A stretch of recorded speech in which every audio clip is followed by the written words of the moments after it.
issuing our preliminary report of the midair collision involving a U.S. Army Sikorsky UH-60 Lima, or Black Hawk, and PSA Airlines doing business as American Airlines Flight 5342 over the Potomac River in Washington, D.C. on January 29th. As a reminder, our preliminary reports are just that. They are preliminary. We still have a lot of work to do in this investigation, so the report contains only the facts that we're able to validate and release at this time. If we still have questions on something, or there's an area that we need to do more investigative work on, we're going to do that work, and that takes time. What we're not going to do is release unverified information which would only mislead the public, regulators, and others. Also, since I'm level setting here, this report does not include any analysis. That comes later in our investigation. Right now, we are still in the fact-finding phase of this investigation. I often say that the easiest and quickest part of the investigation is determining what happened. The part that takes longer is the how and why. The NTSB prides itself on being the global leader in accident investigations. We are thorough and we're fact-based. Those facts, the evidence, serve as the foundation for our analysis, our probable cause, our findings, and our safety recommendations. Generally, the preliminary report we're releasing today discusses crew experience in terms of flight hours, the history of the flights, much of which was released in my last press conference, information on the recorders. We still have a lot of work to do in this area as the Black Hawk's combined cockpit voice and flight data recorder does not record date information, time information, or helicopter position information. And as I mentioned in the last press conference, there is inconsistency in the data which led us to declare the pressure altitude parameter on the Black Hawk as invalid. We're now in the process of determining whether that may have affected other helicopter systems that used pressure altitude as a data source, such as the altimeters. The report also contains information on the operators, the aircraft involved, air traffic control at the time of the crash, helicopter routes, the airport, emergency response and recovery operations, and the wreckage exams. But what I want to focus on this afternoon is our issuance of a recommendation report that contains 2 urgent safety recommendations to the Federal Aviation Administration, or FAA, concerning the helicopter routes near DCA. Urgent recommendations require immediate action to prevent similar accidents or incidents. When we issue them, we believe a critical safety issue must be addressed without delay. For this investigation, we're reviewing airport operations and prior incidents, including near mid-air collision events. Information gathered from voluntary safety reporting programs and the FAA regarding encounters between helicopters and commercial aircraft near DCA show that from 2011 through 2024, a vast majority of reported events occurred on approach to landing. Initial analysis found that at least one Traffic Alert and Collision Avoidance System, or TCAS, resolution advisory was triggered per month from 2011 through 2024 at DCA due to proximity to a helicopter. TCAS resolution advisories, or RAs, unlike traffic advisories, or TAs, are recommended escape maneuvers, for example, climb or descend, level off.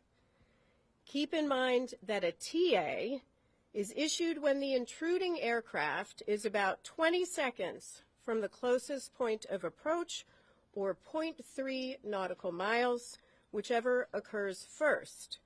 They are advisory. RAs indicate a collision threat and require immediate action.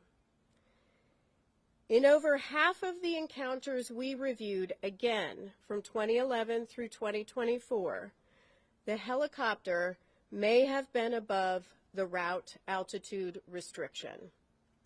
2/3 of the events occurred at night. We then reviewed commercial operations at DCA and found that between October 2021 and December 2024, there were a total of 944,179 commercial operations at DCA. These are instrument flight rules or IFR departures or arrivals. Again, that number is 944,179 commercial operations at DCA. During that time, again, October 2021 through December 2024, there were 15,214 occurrences or close proximity events between commercial airplanes and helicopters in which there was a lateral separation distance of less than 1 nautical mile and vertical separation of less than 400 feet. There were 85 recorded events that involved a lateral separation of less than 1,500 feet and vertical separation of less than 200 feet. As a result of the accident, U.S. Department of Transportation Secretary Sean Duffy took swift action to ensure safety and restrict helicopter traffic from operating over the Potomac River at DCA until March 31st. And I want to commend him for that and commend the work of the FAA to also take swift action.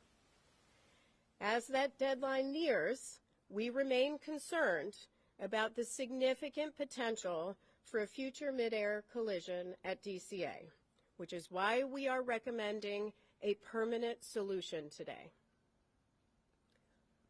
On the chart to my right is a cross-section of the airspace that extends from runway 33's center line, spanning from the runway to the east bank of the Potomac River. The figure shows the separation distance that would exist according to FAA charts, with a helicopter on Route 4 and an airplane descending on the glide slope to runway 33.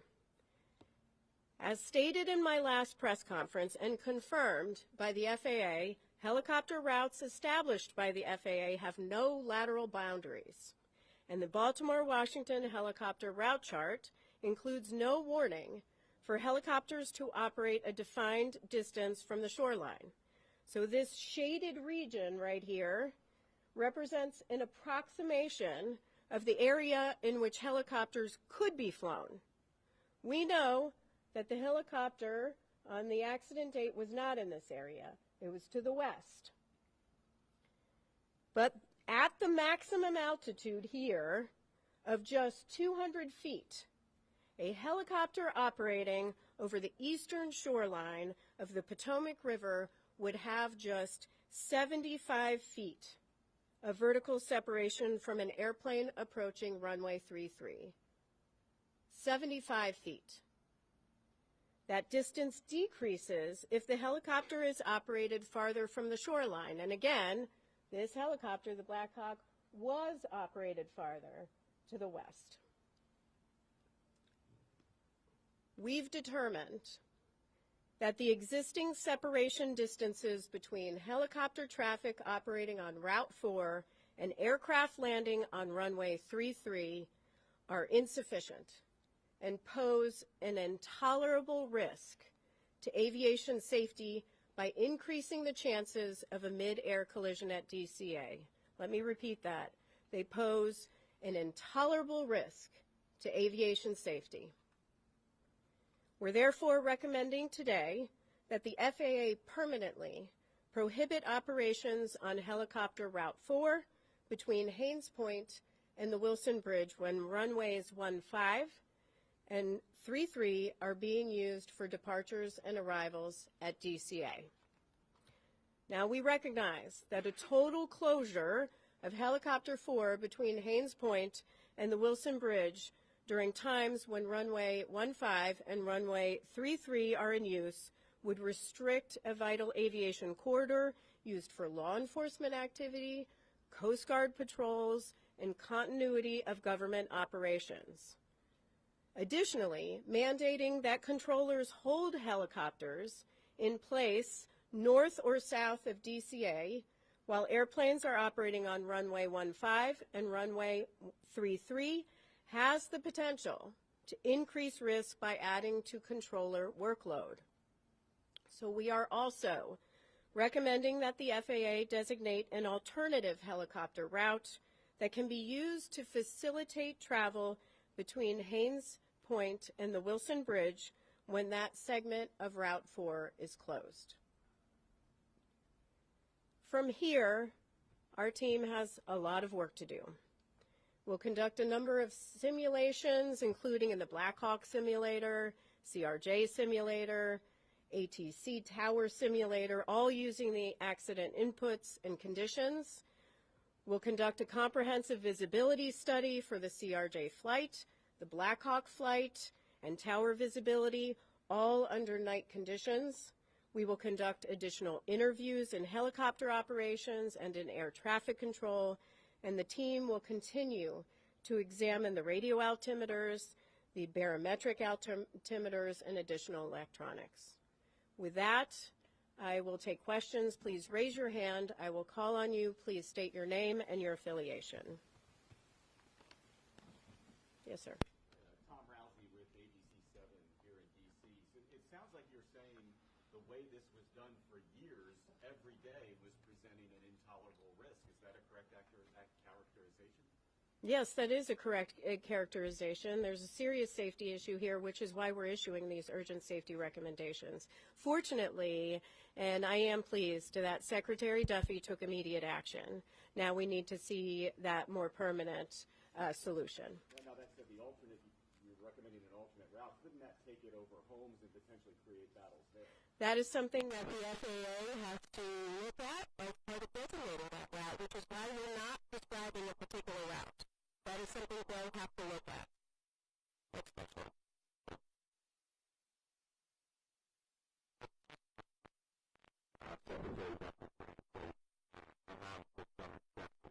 Are you saying today that those exceptions should be removed and no helicopters should be able to fly on that particular route? And for those who may not hear the question is about the current exceptions, say for presidential helicopter operations, some life-saving helicopter operations. We are not stating that. We are leaving that to the FAA. They'll have to determine what is necessary. What we are saying is that there is a safety risk here and they need to take immediate action. And to follow up on you said over half of the helicopters in these close, near collisions, I guess you could call them, were above the 200-foot threshold. Do you have any explanation for why that might have been the case? Was it issues with altitude instruments? Were they just ignoring the restrictions? The question is about the half that we believe was over the altitude restriction for the helicopter. We'll look at that as part of our investigation. Thank you. Pete. Please characterize how close a margin of 75 feet is, and then how angry does it make you that it took a fatal crash, the first fatal crash in the United States in decades, for that to expose this issue that was clearly baked into the airspace here? Well, the question is, could I characterize how close 75 feet is and whether this makes me angry? First, 75 feet is very close. That is far too close of a proximity. We have stated it's an intolerable risk to aviation safety. And we have called on DOT, FAA to take action. With respect to how angry it makes me, it does make me angry, but it also makes me feel incredibly devastated for families that are grieving because they lost loved ones. It shouldn't take tragedy like this to occur. Unfortunately, one did, and so we are calling on action, but there clearly were indicators where safety trending could have occurred. Fortunately, we have a secretary in place that is taking safety very seriously, but it shouldn't take a tragedy to require immediate action. Would you call this an oversight, given the proximity of the glide path and the helicopter route? The question is whether I would call this an oversight. I would call it, I mean, it's stronger than an oversight, right? We have, the data we have pulled is from a voluntary safety reporting system that FAA could have used any time. That data from October 2021 through December 2024. They could have used that information any time to determine that we have a trend here and a problem here and looked at that route. That didn't occur, which is why we're taking action today. But unfortunately, people lost lives and loved ones are grieving. Sir? Yeah, Chair Hamady, Adam Tuss, Channel 4 here in D.C. Have you looked at the frequency of flights at Reagan National Airport, the number of aircraft that are landing day after day, and possibly, could make some recommendations there? Is that something you guys could do? The question is on the number of flights that are landing and departing from DCA and whether we're taking a look at that.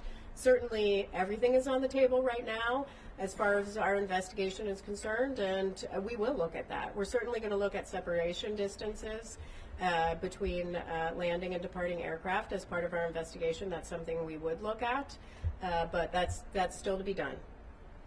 Yes? BBC News, Nomi Iqbal. I wonder if you could tell us, could this have been prevented if there'd been more staffing? The question is, could this been prevented if there was more staffing? I assume you mean in air traffic control. That is part of our investigation and is part of the analysis phase of our investigation. Right now we are collecting facts on air traffic control. In our preliminary report today, we will mention that there were 5 controllers on position. There were 9 there, not in the cab, but in the tower. Some in the break room. We do know that the helicopter and the local position were combined at 3:40 p.m. So we are taking a look at that. We do not have any evidence that anybody left. In fact, the controller came back into rotation around 4:27 p.m. We also know that the flight data position and the clearance delivery positions were also combined for the entire day, which is not abnormal. If I can just follow up, I mean, you're making these recommendations, but you've got the White House and DOJ potentially making cuts, particularly to air traffic controllers. So I wonder how worried, concerned you might be about. The question is about, again, air traffic control staffing and any sort of cuts. I don't want to speak for the Secretary. I believe they have a hiring exemption for air traffic controllers. I see his posts on X daily calling for people to apply for air traffic controller positions, so they are actively hiring. And so, that is something he is doing right now. Hi, Will Gasblatt here. I'm curious, as a part of your investigation, if you'll be looking into other states in the United States where helicopter routes might be get with, regular traffic to airports or other activities, and it's why the aviation service DCA is the only airspace in the country where going helicopter.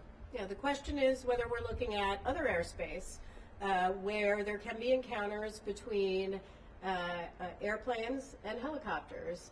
That may be part of our investigation. Certainly we've collected the information. I am pleased that FAA has announced that they've already begun looking at other airports across the nation. I would encourage them to continue to do that work. Yes, David. Chair Howley, two questions for you. One, did the board consider making a recommendation to the military to have ADSB out on all helicopter flights in the area? Because we know that was not operating at the time. And secondly, is it a fair read of these recommendations that it will allow some helicopter traffic that has been previously prohibited, right? So helicopters that are currently not allowed in that area, if flights are only using runway 1, will be able to operate.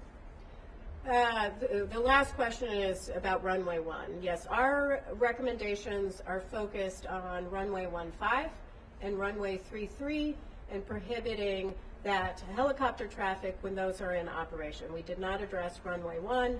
That can continue. And your other question on ADSB. We still have a lot of work to do on ADSB. We know that the CRJ had ADSB out. It did not have ADSB in. We do have a lot of work to do with the Black Hawk, not just with this Black Hawk, but we are actually looking fleet-wide at the Black Hawk at ADSB. Number one, we have not been able to rule out that in this helicopter we're looking at whether it was installed correctly, whether it was programmed correctly, whether there was some sort of malfunction, or whether it was turned off. But we're not just leaving that to this helicopter. We're looking at it more broadly to really understand how the Army deals with ADSB. Yes. We're at Gray Television. In that 13-year span, we said there was at least one air traffic collision avoidance triggered each month. Can you give some context as to what that national average is like for other large airports or other airports near military operations? The question is on the TCAS alerts that we found at least one every month from 2011 through 2024, and could we characterize that more nationally at other airports? Right now we're focused on DCA. FAA is looking at other airports, and we are pleased with that and encouraging them to do that. We also may look at other airports as part of this investigation. Two more questions? Yep. We'll count that as one. Okay, thank you. So going back to the collision and evidence, it seems like there's a lot of red flags. Did anybody raise like a red alarm before, or is it just came up because of this incident? And then going back to the controllers and the combining, do you have any insight into how often that happens, especially at the tower? Well, with respect to, there's a question on the controllers and how often they combine. I will say the combined positions of flight data and clearance delivery, as we understand it, is pretty normal. With respect to helicopter and local traffic, there are standards that FAA has in place on when they can combine them, and they have to seek certain permissions. But as far as data on how often, that is something we are looking at as part of our investigation. And I'm sorry, your second question was? Oh, going back to the 1 a month, that type of thing. Oh. Did anybody raise an alarm, or did it just come up because you did the detail? Regarding, did anyone raise alarm regarding the TCAS RAs that went off at least once a month? Here's how I'll answer it. The 15,214 occurrences that we identified as close proximity events with the help of FAA, close proximity events between helicopters and airplanes between October 2021 and December 2024. Some of those is information they obtain. A number of those are through voluntary safety reporting systems. So that means somebody did flag it and call it in. Is that the NAS or the FAS, or what's the reporting system for that? Well, ASAP reporting system? Yeah, it's the ASAP reporting system. Next question. Yep. Max Marcella from DC News Now. You mentioned that there was a risk if these permanent changes were not put in place. What would your message be to the many people flying in or out of DCA today and in the near future? Well, today, though, with the exception, the question is, what is my message for people flying in and out of DCA? I assume you mean about safety? I just flew with my daughter out of DCA on a CRJ with PSA Airlines. Aviation is incredibly safe. DCA is where I always fly out of. I say often that your biggest risk is in your personal vehicle when you're going to and from the airport. Aviation is safe. However, there are safety issues and areas where we need to improve to make sure that we are at zero. And so that is the role of the NTSB in investigating. This is why we issue urgent safety recommendations. Thank you very much. Thank you very much. To continue monitoring the progress of the investigation, please check ntsb.gov. Thank you.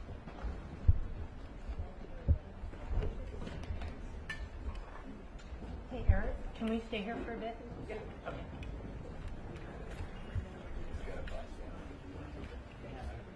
We all run over? Oh, table.